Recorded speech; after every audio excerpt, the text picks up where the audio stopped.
ହୃଦଘାତରେ ଆଣିପାରେ କରୋନାର ନୂଆ ଷ୍ଟ୍ରେନ୍। କୋଭିଡ୍-19ର ନୂଆ ଷ୍ଟ୍ରେନ୍ ଏବେ ଭାରତ ସମେତ ଅନ୍ୟାନ୍ୟ ଦେଶରେ ବ୍ୟାପିବାରେ ଲାଗିଛି।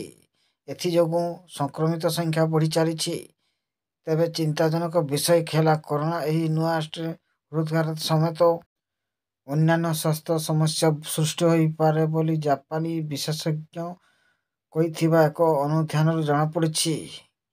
ଚ୍ୟାନେଲ ପାଇଁ ଯଦି ନ ଆସିଛନ୍ତି ତାହେଲେ ଚ୍ୟାନେଲକୁ ଗୋଟିଏ ଲାଇକ୍, ସେୟାର, କମେଣ୍ଟ ଏବଂ ସବସ୍କ୍ରାଇବ୍ କରିଦିଅନ୍ତୁ, ଯାହାଦ୍ୱାରା ଆମ ଚ୍ୟାନେଲ ମାଧ୍ୟମରେ ଲାଟେଷ୍ଟ ନ୍ୟୁଜ୍ ପାଇପାରିବେ। ଜାପାନ ଶୀର୍ଷ ଗବେଷଣା ପ୍ରତିଷ୍ଠାନ ରିକେନ୍ର ବୈଜ୍ଞାନିକମାନେ ଏକ ନୂଆ ରିପୋର୍ଟରେ ସତର୍କ କରାଇ ଦେଇଛନ୍ତି।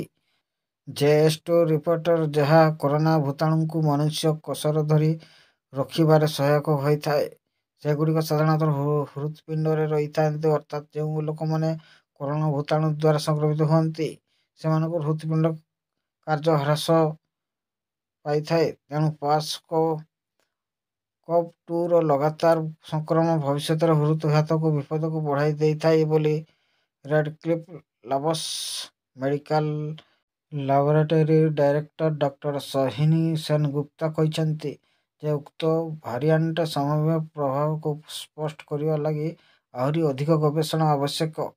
ତେବେ କରୋନା ସଂକ୍ରମଣକୁ ଏଡ଼ାଇବା ଲାଗି ପଦକ୍ଷେପ ନେବାକୁ ବିଶେଷଜ୍ଞମାନେ ପରାମର୍ଶ ଦେଇଛନ୍ତି।